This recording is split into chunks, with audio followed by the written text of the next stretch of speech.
അപ്പോൾ ഒരു ചെറിയ റിവിഷൻ ക്ലാസ് ആണ്. ഒത്തിരി കാര്യങ്ങളിലേക്ക് ഞാൻ പോകുന്നില്ല. എല്ലാ പ്രാവശ്യം എടുക്കുന്നുണ്ട് ഒരുപാട് കാര്യങ്ങളിലേക്ക് പോകുന്നില്ല, കുറച്ച് കാര്യങ്ങളിലേക്ക് പോവാണ്. ഞങ്ങളുടെ 2023 ഇസ്രായേൽ ഹമാസ് യുദ്ധം ആരംഭിക്കുകയാണ്. ആ സമയത്ത് ഇന്ത്യൻ പൗരന്മാരെ ഒഴിപ്പിക്കാനായി നടത്തിയ പ്രവർത്തനം അറിയപ്പെടുന്ന പേര് ഓപ്പറേഷൻ അജയ്.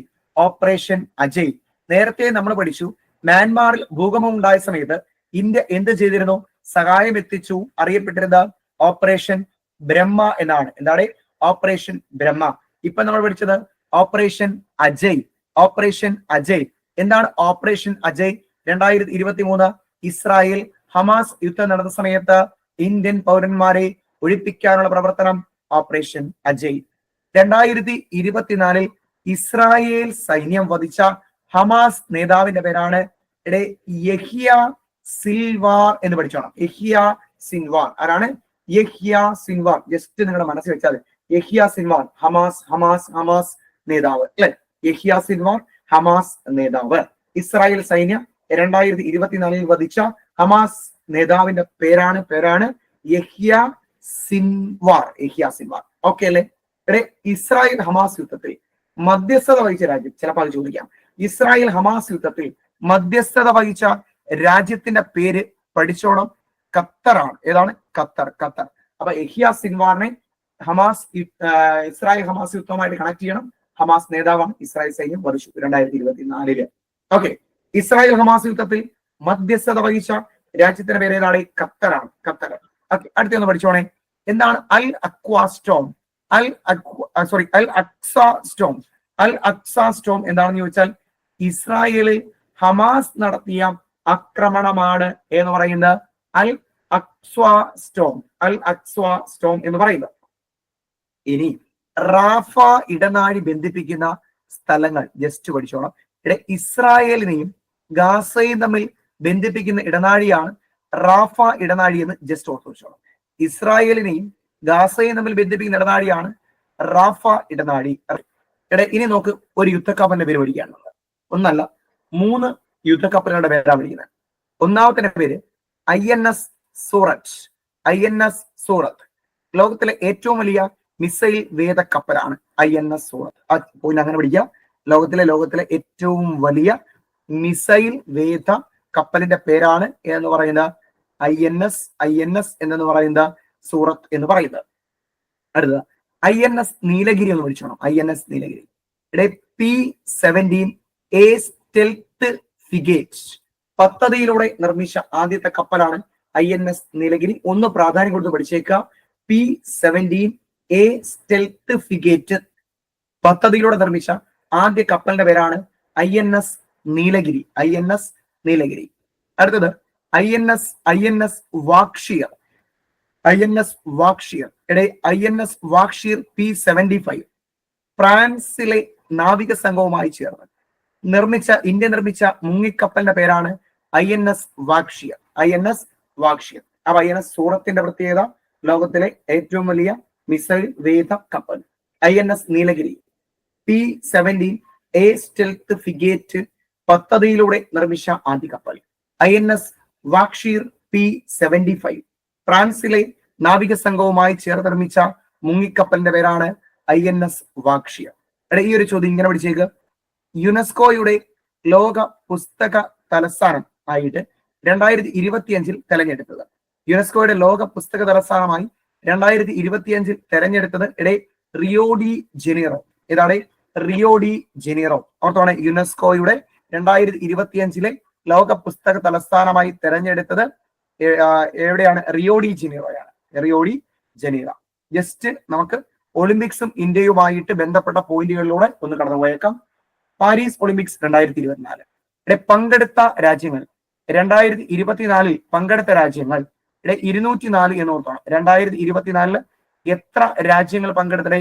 204 രാജ്യങ്ങൾ പങ്കെടുത്തു. എത്ര രാജ്യങ്ങൾ പങ്കെടുത്തു? 204 രാജ്യങ്ങൾ പങ്കെടുത്തു. ഉദ്ഘാടനം ചെയ്താരാണ്? Emmanuel Macron. ഉദ്ഘാടനം ചെയ്ത് ഇമാനുവൽ മാക്രോൺ ആണ്. ഉദ്ഘാടനം ചെയ്താരാണ്? Emmanuel Macron. ലോഗോ ഒന്ന് മനസ്സിൽ വരട്ടെ. തീജ്വാലയാണ് കേട്ടോ. തീജ്വാല മനസ്സിലാക്കണം. തീജ്വാലയാണ് അതിന്റെ ലോഗോ. ആ ലോഗോ രൂപകൽപ്പന ചെയ്ത വ്യക്തിയുടെ പേര് ജസ്റ്റ് നമ്മളത് മനസ്സിലാക്കുകയാണ്. ഇവിടെ സിൽവൻ ബോയർ ആണ്. അയാളെ സിൽവൻ ബോയർ. അപ്പം പാരീസ് ഒളിമ്പിക്സ് 2024 പങ്കെടുത്ത രാജ്യങ്ങൾ 204, ഉദ്ഘാടനം ചെയ്ത് ഇമാനുവൽ മാക്രോൺ, ലോഗോ തീജ്വാല, അത് രൂപകൽപ്പന ചെയ്തത് സിൽവൻ ബോയർ ആണ്. സിൽവൻ ബോയർ. ഔദ്യോഗിക ഗാനം ഹലോ വേൾഡ് കേട്ടാ. ഔദ്യോഗിക ഗാനം ഹലോ വേൾഡ് ഒന്ന് ഓർത്തോണേ. ഔദ്യോഗിക ഗാനം ഗാനം ഹലോ വേൾഡ്. ഭാഗ്യചിഹ്നം ഫിജ് കേട്ടാ. ഭാഗ്യചിഹ്നം ഫിജ്. അപ്പൊ ലോഗോ തീജ്വാല, ആ ലോഗോ രൂപകൽപ്പന ചെയ്ത് സിൽവൻ ബോയർ, ഔദ്യോഗിക ഗാനം ഹലോ വേൾഡ്, ഭാഗ്യചിഹ്നം ഫിജ്. ഈ ഭാഗ്യചിഹ്നം നമ്മൾ എടുത്തിരിക്കുന്ന ഫ്രഞ്ച് വിപ്ലവ കാലത്തെ സ്വാതന്ത്ര്യ സമരത്തിന്റെ പ്രതീകമായി ധരിച്ചിരുന്ന തൊപ്പിയിൽ നിന്നുമാണ് നമ്മൾ ഈ ഭാഗ്യചിഹ്നം എടുത്തിരിക്കുന്നത്. ഓക്കെയാണ്. അടുത്ത ചോദ്യം പഠിക്കട്ടെ. ഏറ്റവും കൂടുതൽ സ്വർണം നേടിയ രാജ്യം ഏതാണ്? ഇവിടെ USA ആണ്. ഏറ്റവും കൂടുതൽ സ്വർണം നേടിയ രാജ്യം നമ്മുടെ അമേരിക്കയാണ്, USA ആണ്. മനസ്സിലായോ? 126 എണ്ണം. ഓക്കെ. രണ്ടാം സ്ഥാനത്തുള്ളത് ചൈനയാണ്. രണ്ടാം സ്ഥാനം ചൈന. ഇന്ത്യയുടെ സ്ഥാനം സ്വർണം നേടിയതല്ലേ. ഇന്ത്യയുടെ സ്ഥാനം ഒളിമ്പിക്സിൽ 71 ഇന്ത്യയുടെ സ്ഥാനം 71. ഇന്ത്യ നേടിയ മെഡൽ 6 മെഡലുകളാണ് ഇന്ത്യ നേടിയിരിക്കുന്നത്. അതിൽ സ്വർണ്ണ മെഡലുകൾ ഇല്ല എന്ന് ഓർത്തോണം. എന്തിലടെ സ്വർണ്ണ മെഡൽ ഇന്ത്യക്ക് കിട്ടിയില്ലടെ. സ്വർണ്ണ മെഡൽ കിട്ടിയില്ല. പിന്നെന്താ കിട്ടി? വെള്ളി മെഡലും കിട്ടി, വെങ്കല മെഡലും കിട്ടി. അപ്പൊ ഇന്ത്യയുടെ ഒന്ന് പ്രധാനമായിട്ട് എടുത്ത് പഠിച്ച് ഇന്ത്യ നേടിയ മെഡലുകൾ എത്രയാ? 6. അതിനകത്ത് ഗോൾഡ് ഇല്ല എന്ന് ആദ്യം പഠിച്ചോണം. വെള്ളിയുണ്ട് ഒരേ ഒരെണ്ണം മാത്രം, വെങ്കലമുണ്ട് 5 എണ്ണം. അങ്ങനെയാണ് 6 മെഡല്. അപ്പൊ നമുക്ക് വെള്ളിയും വെങ്കലവുമാണ് കിട്ടിയിരിക്കുന്നത്. 5 വെങ്കലം 1 വെള്ളി. ഒന്നുകൂടെ 5 വെങ്കലം 1 വെള്ളി. വെള്ളി കിട്ടിയത് ജാവലിൻ ത്രോ അല്ലെ. ജാവലിൻ ത്രോയ്ക്ക് നീരജ് ചോപ്രയ്ക്കാണ് എന്ത് ലഭിച്ചത്? വെള്ളി. ഓക്കെ. അപ്പൊ വെള്ളി ലഭിച്ചത് ആർക്കാണെന്ന് ചോദിച്ചാൽ നീരജ് ചോപ്ര. അദ്ദേഹത്തിന്റെ കായിക ഇനം ചോദിച്ചാൽ ജാവലിൻ ത്രോയാണ്. ജാവലിൻ ത്രോയാണ്. ഇനി നമുക്ക് വെങ്കലം കിട്ടിയ ആളുകളെ നോക്കാം. വെങ്കലം കിട്ടിയ അടുത്തൊരാള് മനു ഭാക്കർ ആണ്. ആരാണ്? മനു ഭാക്കർ. മനു ഭാക്കറുടെ കായിക ഇനം കൂടി നിങ്ങൾ പഠിച്ചോണം. ഷൂട്ടിംഗ് ആണ്.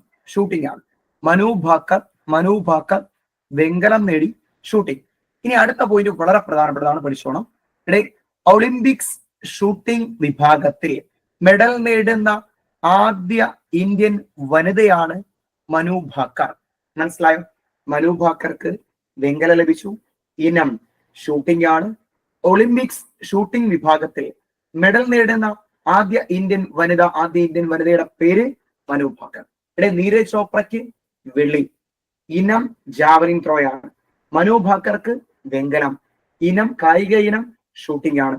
ഒളിമ്പിക്സ് ഷൂട്ടിംഗ് വിഭാഗത്തിൽ മെഡൽ നേടുന്ന ആദ്യ ഇന്ത്യൻ വനിതയാണ് ആരെന്ന് പറയുന്നത് മനു ഭാക്കർ. ഓക്കെ.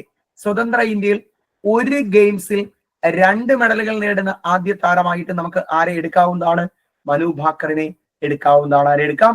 മനു ഭാക്കർ. അടുത്ത ആള് സ്വപ്നിൽ ഗുസാലയാണ്. ആരാണ്? സ്വപ്നിൽ ഗുസാലയാണ്. വെങ്കലമാണ് അല്ലെ. ഇനം പുരുഷ 50 മീറ്റർ റൈഫിൾ 3 പൊസിഷൻ വിഭാഗമാണ്. മനസ്സിലായോ? റൈഫിൾ 3 പൊസിഷൻ വിഭാഗത്തിൽ 50 മീറ്റർ റൈഫിൾ ആണ് 3 പൊസിഷൻ വിഭാഗത്തില്. പുരുഷ വിഭാഗത്തിൽ സ്വപ്നിൽ ഗുസാല എന്ന് നേടുന്നുണ്ട്, വെങ്കലം നേടുന്നു. അടുത്ത നമ്മൾ ഹോക്കിയാണ്. ടീം ഇന്ത്യ ഹോക്കിയിൽ വെങ്കലം നേടി. അവിടെ നിങ്ങൾ ക്യാപ്റ്റന്റെ പേര് ഓർത്തോണം. ഹർമൻ പ്രീത് സിംഗ് ആണ് അല്ലെ. 2024 പാരീസ് ഒളിമ്പിക്സിൽ ഇന്ത്യക്ക് വേണ്ടി ഹോക്കി മത്സരത്തിൽ ക്യാപ്റ്റനായി വന്ന വ്യക്തിയുടെ പേര് ഹർമൻ പ്രീത് സിംഗ്. പേര് പറ. ഹർമൻ പ്രീത് സിംഗ് ആണ് കേട്ടോ. ഹർമൻ പ്രീത് സിംഗ്. അപ്പൊ ഹോക്കിയിൽ നമുക്ക് എന്ത് കിട്ടി? വെങ്കലം കിട്ടി. അടുത്താണ് അമൻ സെഹ്റാവത്ത്.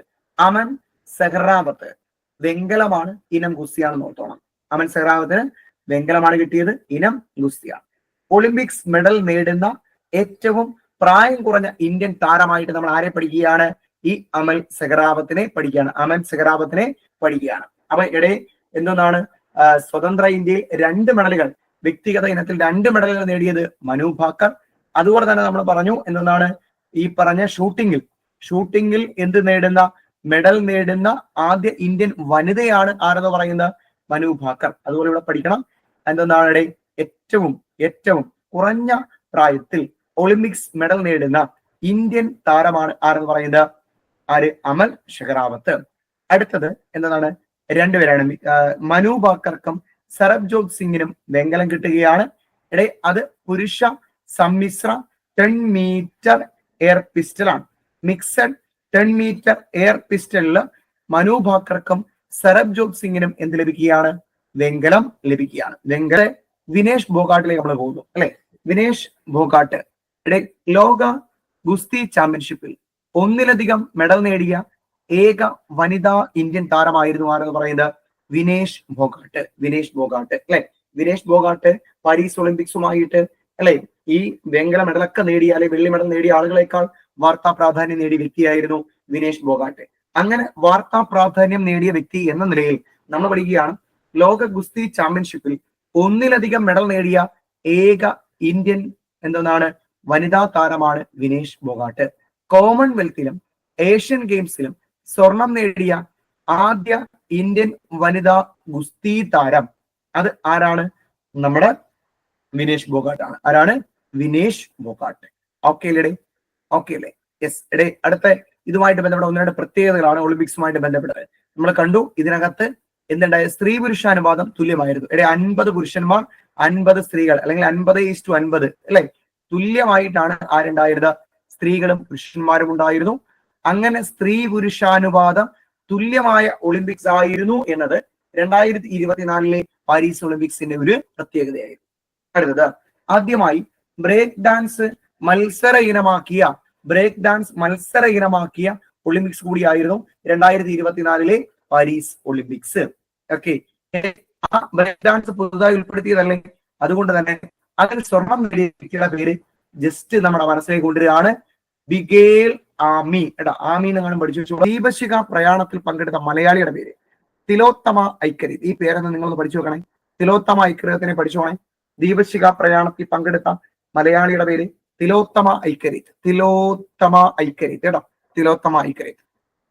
അടുത്ത അന്താരാഷ്ട്ര ഒളിമ്പിക്സ് കമ്മിറ്റിയുടെ ഉന്നത പുരസ്കാരമായ ഒളിമ്പിക് ഓർഡർ ലഭിച്ചത് ആർക്കാന്ന് ഞാൻ ചോദിക്കും. ഒളിമ്പിക് ഓർഡർ ആണ് അന്താരാഷ്ട്ര ഒളിമ്പിക്സ് കമ്മിറ്റിയുടെ ഉന്നത പുരസ്കാരമായ ഒളിമ്പിക് ഓർഡർ ലഭിച്ചത് അഭിനവ് ബിന്ദ്രയ്ക്കാണ്. അഭിനവ് ബിന്ദ്ര, ആ പേര് ഓർത്തോണയുടെ. അഭിനവ് ബിന്ദ്രയ്ക്ക് ഒളിമ്പിക് ഓർഡർ ലഭിച്ചു. ഒളിമ്പിക് ഓർഡർ ആർക്ക് കിട്ടിയത്? അഭിനവ് ബിന്ദ്ര. ഇനി 2024 പാരീസിൽ ഒളിമ്പിക്സ് നടന്നെങ്കിൽ നമ്മൾ അടുത്ത വേദികളൊന്ന് പരിചയപ്പെടാം. 2028 വേദി ലോസ് ഏഞ്ചൽസ് ആണ്. Los Angeles. അപ്പൊ അമേരിക്കയിലേക്ക് കൊണ്ടുപോവാം. അടുത്ത അമേരിക്കയിലാണ്. അമേരിക്കയിൽ കൂടുതൽ മെഡലൊക്കെ കിട്ടിയല്ലോ. അതിന് അടുത്തത് എവിടെയാണെന്ന് പഠിച്ചോണം. അമേരിക്കയിലാണ് കേട്ടോ. ലോസ് ഏഞ്ചൽസ് ആണ്. 2032 പിന്നെ നടക്കുന്നത്. 2032 ഒളിമ്പിക്സ് നടക്കുന്നത് ബ്രിസ്ബെയിൻ എന്ന് പറയുന്ന സ്ഥലമാണ്. Brisbane, Australia. അപ്പൊ ആ 2028 വേദി ഒന്ന് ഉറപ്പിക്കണേ. ലോസ് ഏഞ്ചൽസ് ആണ് കേട്ടോ. 2032 വേദി ബ്രിസ്ബെയിൻ. പ്രാധാന്യം കൊടുക്കുക ലോസ് ഏഞ്ചൽസിന്. Los Angeles. 2028 വേദി യു എസ് എ. ഓക്കെ, അടുത്ത നമ്മൾ പോവുകയാണ്. ജസ്റ്റ് ഒന്ന് നമ്മൾ പഠിച്ചു പോകാൻ ഡീറ്റെയിൽ ആയിട്ട് പോകുന്നില്ല. നമ്മുടെ ഋതുക്കൾ, കാരണം ഞാനിത് SCERTയുടെ ഒരു ബോക്സിംഗ് കൂടി കടമെടുത്തേക്കാണ്. നമ്മുടെ ഋതുക്കളെ നമുക്ക് എന്ത് ചെയ്യാം? 6 തരംതിരിക്കാവുന്നതാണ്. ഋതുക്കളെ എത്രയായി തരംതിരിക്കാം? 6 തരംതിരിക്കാം. ആദ്യം വസന്തകാലം, ഗ്രീഷ്മം, വർഷകാലം, ശരത്കാലം, ഹേമന്തം, ശിശിരം. ഇങ്ങനെ വേണം പഠിക്കാനായിട്ട്. മനസ്സിലായോ? ഈ ഓർഡറിൽ പഠിക്കുക. വസന്തകാലം തുടങ്ങണം. അപ്പൊ ആദ്യം അതങ്ങ് പഠിക്കണം. നിങ്ങൾ പഠിച്ചവരും റിവൈസ് ചെയ്യാം. വസന്തം, ഗ്രീഷ്മം, വർഷം. അങ്ങനെ കൊണ്ടുവന്നേ. വസന്തം, ഗ്രീഷ്മം, വർഷം. ശരത്ത്, ഹേമന്തം, ശിശിരം. ഓക്കെ ആണോ? വസന്തം, ഗ്രീഷ്മം, വർഷം. വസന്തം, ഗ്രീഷ്മം, വർഷം. ഓക്കെ. ശരത്ത്, ഹേമന്തം, ശിശിരം. മനസ്സിലായോ? ഓക്കെ, ഇങ്ങനെ ഒന്ന് കൊണ്ടുവന്നേ നിങ്ങൾ. ഓക്കെ ആണോ? ഇനി നിങ്ങൾ വസന്തകാലം മാർച്ച് ഏപ്രിലാന്ന് പഠിച്ചേ. വസന്തകാലം മാർച്ച് ഏപ്രിൽ മാസം. നിങ്ങൾ ഇങ്ങനെ പഠിച്ചാൽ മതി. തുടങ്ങുന്ന വസന്തത്തിലാണ് അല്ലെ? മാർച്ച് ഏപ്രിൽ പിള്ളേരെ സംബന്ധിച്ച് വസന്തകാലമാണ്. അവർക്ക് എന്താണ് മാർച്ച് ഏപ്രിലൊക്കെ കഴിഞ്ഞ ഏപ്രിൽ ഒരു വെക്കേഷൻ ഒക്കെ തുടങ്ങുന്ന ഓർത്താൽ മതി. ഏപ്രിൽ മെയ് അല്ലെ? അപ്പൊ അവരുടെ വസന്തകാലം മാർച്ച് ഏപ്രിൽ വസന്തം. വസന്തം കഴിഞ്ഞാൽ ഗ്രീഷ്മമാണ്. മെയ് ജൂൺ ഗ്രീഷ്മം അല്ലെ. വർഷകാലം ജൂലൈ ഓഗസ്റ്റ് വർഷകാലമാണ്. അപ്പൊ ഓർത്തോടുക, ആദ്യം വസന്തകാലം, ഗ്രീഷ്മം, വർഷം. ഇത് കഴിഞ്ഞാൽ പിന്നെ ശരത്കാലമാണ്, സെപ്റ്റംബർ ഒക്ടോബർ. എടാ സെപ്റ്റംബർ ഒക്ടോബർ എന്നതാണ് ശരത്കാലമാണ്. എടാ സെപ്റ്റംബർ ഒക്ടോബർ ശരത്ത് എന്നാണ് സെപ്റ്റംബർ മാസമാണ്. സെപ്റ്റംബർ മാസം ശരത്കാലം. ഹേമന്തം നവംബർ ഡിസംബറിലാണ്. ശിശിരകാലം ജനുവരി ഫെബ്രുവരി. എടാ ശിശിരകാലം ജനുവരി ഫെബ്രുവരി. ഇങ്ങനെ ഒന്ന് സെറ്റ് ചെയ്ത് വെച്ചോ, ഒന്ന് ഓർത്ത് വെച്ചോണേ. ഇവിടുന്ന് ചിലപ്പോൾ ഒരു ചോദ്യം പ്രതീക്ഷിക്കാം അല്ലെ. നാളെ അല്ലെങ്കിൽ വരും പരീക്ഷകൾക്ക് ഉറപ്പായിട്ട് ചോദ്യം വരുന്ന മേഖല തന്നെയാണ് ഈ കാലങ്ങൾ എന്ന് പറയുന്നത്. അത് ഇവിടെയും നമുക്കൊരു ചോദ്യമുണ്ട്. ഇവിടെ റാബി വിളയിറക്കൽ നവംബർ മാസത്തിലാണ്. നവംബർ മാസം വിളയിറക്കും, വിളവെടുക്കുന്നത് മാർച്ച് മാസമാണ്. ഓക്കെ, അപ്പൊ റാബിയുടെ വിളയിറക്കൽ കാലം നവംബറിലും വിളവെടുപ്പ് കാലം മാർച്ചിലുമാണ് എന്ന് ഓർത്തോണം. പ്രധാനപ്പെട്ട റാബി വിളകൾ പരീക്ഷ ചോദിച്ചുള്ളതാണ് തന്നിരിക്കുന്നവയിൽ. റാബി വിളയല്ലാത്തത് ഏത്, ഖാരിഫ് വിളയല്ലാത്തത് ഏത്, ഖാരിഫ് വിള ഏത് എന്നൊക്കെ ചോദിക്കാം. അപ്പൊ നിങ്ങൾ റാബി വിള പഠിച്ചോണം. എന്താണ്?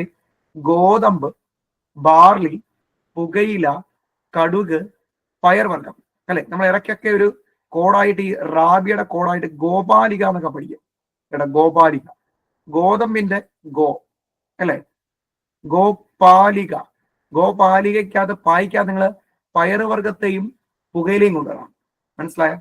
ലീ എന്നുള്ളതിനകത്ത് നിങ്ങൾ ബാർലി എടുക്കണം. ബാർലി ലീക്കകത്ത് അങ്ങ് പോകും. കായ്ക്കകത്ത് എന്തും പോകും, കടുകും പൊക്കോളും. മനസ്സിലായ? അടുത്തത് ഖാരിഫ്. ഇവിടെ വിള ഇറക്കുന്നത് ജൂൺ മാസമാണ്. വിളയിറക്കൽ കാലഘട്ടം. ഖാരിഫിന് വിളയിറക്കുന്നത് ജൂണിലാണ് എന്ന് ഓർക്കണം. ഇവിടെ സ്കൂൾ തുറക്കുമ്പോഴാണ് ഖാരിഫ് വിള വരുന്നത്. ഓക്കെ, അതിന്റെ വിളവെടുപ്പ് എന്ന് വരും? നവംബറിൽ വരും. മനസ്സിലായോ? കാരണം നവംബറിൽ ഇത് ഖാരിഫ് വിളയെടുക്കുന്നു. നവംബറിൽ എന്ത് കൃഷി ചെയ്യുന്നു? റാബി കൃഷി ചെയ്യുന്നു. ഇനി ഖാരിഫിൽ എന്തൊക്കെയാണ് വരുന്നതെന്ന് നിങ്ങൾ നോക്കണേ. ഇവിടെ നെല്ല് വരും. നെല്ല്, ചോളം, നിലക്കടല. ഇത് മൂന്നും പഠിച്ചേ. നെല്ല്, ചോളം, നിലക്കടല. ഇവിടെ പിന്നെ വരുന്നത് പരുത്തി ചണം ഓർത്തോണം. പരുത്തി ചണം. പിന്നെ കരിമ്പും തിനവിളകളും എടുത്തോണം. ജസ്റ്റ് ഒന്ന് ഓടിച്ചു വെച്ചാൽ മതി. കാരണം നമുക്ക് എന്തറിയാം? ഗോപാലിക അറിയാവുന്നതുകൊണ്ട് അതിൽ പെടാത്ത സാധനങ്ങൾ ഇങ്ങോട്ട് കൊണ്ടുവന്നാൽ മതി. നെല്ല്, ചോളം അല്ലെ. നെല്ല്, ചോളം, നിലക്കടല. പരുത്തി അല്ലെ. ചണം, കരിമ്പ്, തിനയിളകൾ. നോക്കിയാൽ മതി. ഇപ്പം പണ്ടൊക്കെ അംഗനവാടിയിൽ ഉച്ചയ്ക്ക് കഞ്ഞിയും എന്തോന്നാണ് കടലയും പയറും ഒക്കെ അല്ലായിരുന്നു. അപ്പൊ ആ കടലയും എടുത്താൽ മതി കേട്ടോ. എന്താണ്? നെല്ല്, കടല ഒക്കെയാണ്. പിന്നെ 3 മണിക്കും എന്തോന്നുണ്ട്? ഇവിടെ ചോളം ഇല്ലായിരുന്നു. ചോളം ഉണ്ട്. അങ്ങനെ നെല്ല്, ചോളം, നിലക്കടല ഒരുമിച്ചെടുത്ത്. പിന്നെ ഏതാണ്? പരുത്തിയുണ്ട്, ചണമുണ്ട്. മനസ്സിലായോ? കരിമ്പ്, തിനവിളകൾ എന്നിവ എന്തിനകത്താണ് വരുന്നത്? ഖാരിഫിലാണ് വരുന്നത്.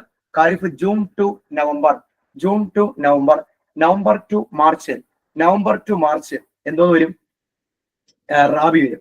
അപ്പൊ നിങ്ങൾ വിചാരിക്കും മാർച്ച് ടു ജൂൺ എന്ന് പറഞ്ഞു കഴിഞ്ഞാൽ ചെറിയൊരു കാലയളവ്. ആ ചെറിയ കാലയളവിൽ നിങ്ങൾ ഇടകൃഷികൾ വരും. ഇപ്പൊ നമ്മൾ കണ്ട ഈ കൃഷി നെല്ലൊക്കെ കൊയ്ത് കഴിഞ്ഞാൽ അവിടെ സാധാരണ അതിൽ നിങ്ങൾ പഠിച്ചോളൂ നൈട്രജൻ ഫിക്സേഷൻ, അതിനുവേണ്ടി പയറക്കുന്നത്. അപ്പൊ ആ ചെറിയ കാലയളവിൽ വരുന്നത് പഴങ്ങളും പച്ചക്കറികളുമാണ്. ആ ചെറിയ കാലയളവിൽ വരുന്നത്. അതായത് മാർച്ച് മുതൽ ജൂൺ വരെ പഴങ്ങളും പച്ചക്കറികളും നടും. മനസ്സിലായോ? അപ്പൊ പഴങ്ങളും പച്ചക്കറികളും വരുന്ന സൈദ് വിളയിലാണ്. ഇതിനകത്താണ് സൈദ് വിളയിലാണ് പഴങ്ങളും പച്ചക്കറികളും വരുന്നത്.